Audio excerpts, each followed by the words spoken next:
নমস্কার, study Alam YouTube চ্যানেলে আপনাকে স্বাগত জানাই। আপনারা অনেকেই কমেন্ট করেছেন যে কন্যাশ্রী এবং রূপশ্রী এই যে দুটি প্রকল্প রয়েছে, যেহেতু সরকার চেঞ্জ হয়ে গিয়েছে, এই প্রকল্প দুটি কি বন্ধ হয়ে যাবে?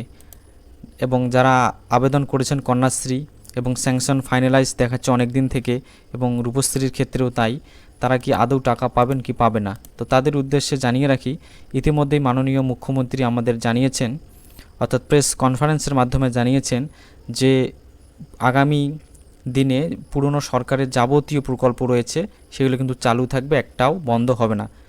এবং তিনি কি বলছেন শুনে নেওয়া যাক। কোনো চালু থাকা সামাজিক প্রকল্প বন্ধ হচ্ছে না। কোনো সামাজিক চালু থাকা প্রকল্প, এটা আমরা আমাদের কর্মসূচি মানে প্রচারকালীনও বলেছি। কোনো চালু থাকা সামাজিক প্রকল্প সে 30 বছর আগের হতে পারে, 10 বছর আগের হতে পারে, কোনো সামাজিক প্রকল্প আমরা বন্ধ করছি না। আমরা পেপারলেস অফিসও করব, আমরা সমস্ত পোর্টালগুলোকে আপডেটও করব, এবং সমস্ত বেনিফিশিয়ারি ডিবিটির মাধ্যমে, যেটা নরেন্দ্র মোদীজির নেতৃত্বে দেশের সরকার করেছে, ডাইরেক্ট বেনিফিট ট্রান্সফারের মাধ্যমে হবে, এবং সবটাই স্বচ্ছতার সঙ্গে হবে। তো নতুন মুখ্যমন্ত্রী মহাশয়ের কথা অনুযায়ী এই যে পোর্টালগুলো রয়েছে কন্যাশ্রী এবং রূপশ্রী, এগুলো আপডেট করবেন। যেহেতু বলছেন পোর্টাল আপডেট করা হবে, হয়তো এই পোর্টালগুলো আপডেট করে নতুন নামে আত্মপ্রকাশ করতে পারে, কিংবা এই নামেই থাকতে পারে, সেটা পরবর্তী কিছুদিন পরেই জানা যাবে। তো যারা কন্যাশ্রী এবং রূপশ্রী আবেদন করেছেন এবং স্যাংশন ফাইনালাইজ হয়ে আছে অনেক দিন থেকেই, আপনারা চিন্তা করবেন না, আপনাদের টাকা আগামী মাস থেকে ঢোকা শুরু হবে এবং ধীরে ধীরে সবার টাকা কিন্তু অ্যাকাউন্টে চলে যাবে। তিনি যেমন পোর্টাল আপডেটের কথাও বললেন, তেমনি আর একটা কথা বলেছেন, সেটা হলো ডিবিটি লিঙ্ক থাকতে হবে। এখন থেকে সরকারি প্রকল্পের যে কোনো টাকা পেতে ডিবিটি লিঙ্ক কিন্তু থাকতেই হবে, নইলে পাবেন না। তো আপনারা যারা আবেদন করেছেন এই প্রকল্পে টাকা পাননি, তাদের বলছি আপনারা অবশ্যই ডিবিটি লিঙ্ক করে রাখবেন।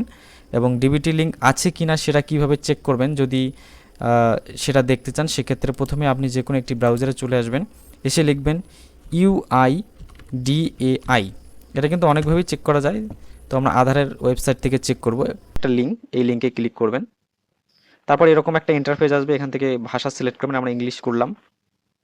তারপর স্ক্রল করে নিচে চলে আসবেন, একটু নিচে আসলে এই যে আধার সার্ভিস দেখতে পাচ্ছেন, এই আধার সার্ভিসে ভেরিফাই অ্যান্ড আধার নাম্বার দেখতে পাচ্ছেন, এই যে লিঙ্কটা, এই লিঙ্কের উপরে ক্লিক করবেন। ক্লিক করার সাথে সাথে এই লগইন পেজটা চলে আসবে, এখানে লগইনে ক্লিক করবেন। তারপর এই পেজটি ওপেন হবে, এখানে আপনার আধার নাম্বার বসিয়ে দেবেন এবং এই ক্যাপচাটি দেখে দেখে এখানে বসিয়ে দেবেন। তারপর লগইন উইথ ওটিপি, এটা অ্যাক্টিভ হয়ে যাবে, এখানে ক্লিক করবেন। তারপর আপনার আধার কার্ডের সঙ্গে যুক্ত মোবাইল নম্বরে একটা ওটিপি চলে আসবে, এক্ষেত্রে কিন্তু আধার কার্ডের সঙ্গে মোবাইল নাম্বার লিঙ্ক থাকা জরুরি। সেই ওটিপিটি এখানে বসিয়ে দেবেন এবং বসিয়ে দেওয়া হয়ে গেলে লগইনে ক্লিক করবেন। ক্লিক করার সাথে সাথে এই পেজটি ওপেন হবে। তো এখান থেকে স্ক্রল করে একটু নিচে চলে আসবেন। যদি আমরা নিচে আসি, নিচে আসলে দেখতে পারবেন এই যে ব্যাংক সেটিং স্ট্যাটাস দেখতে পাচ্ছেন, এই যে অপশনটা রয়েছে, এখানে ক্লিক করবেন। ক্লিক করার সাথে সাথেই দেখতে পাচ্ছেন এই যে congratulation your Aadhaar bank mapping has been done, এবং এখানে আপনার আধার কার্ডের লাস্ট 4 ডিজিট নাম্বার দেখাবে এবং এখানে ব্যাংকের নাম দেখাবে। এখানে যে ব্যাংকের নাম দেখাবে সেই ব্যাংকের সাথে আপনার ডিবিটি লিঙ্ক আছে এবং এখানেই আপনার সরকারি প্রকল্পের টাকা ঢুকবে এখন থেকে। এবং নিচে অ্যাক্টিভ দেখাবে। যদি এখানে ডিঅ্যাক্টিভ থাকে বা এখানে কোনো ব্যাংকের নাম না থাকে দেওয়া, সেক্ষেত্রে কিন্তু আপনি আপনার যে বর্তমান অ্যাকাউন্ট নাম্বার রয়েছে সেটা নিয়ে অবশ্যই আপনার ব্রাঞ্চে যাবেন এবং সেখানে একটি ফর্ম রয়েছে ডিবিটি লিঙ্ক, সেই ফর্মটি জমা দেবেন, সাথে সাথেই লিঙ্ক করে দেবে। অথবা অনলাইনেও লিঙ্ক করা যায়, যদি অনলাইনে লিঙ্ক কিভাবে করে সেই ভিডিও চান অবশ্যই কমেন্টে জানাবেন, তাহলে সেই ভিডিও আমরা বানিয়ে দেব। তো এইভাবে আপনি খুব সহজেই দেখে নিতে পারবেন আপনার কোন ব্যাংকের সাথে ডিবিটি লিঙ্ক আছে, এবং যদি ডিবিটি লিঙ্ক না থাকে সেক্ষেত্রে আপনি অবশ্যই ডিবিটি লিঙ্ক করে রাখবেন, নইলে কিন্তু এই প্রকল্পের টাকা আপনার অ্যাকাউন্টে ঢুকবে না।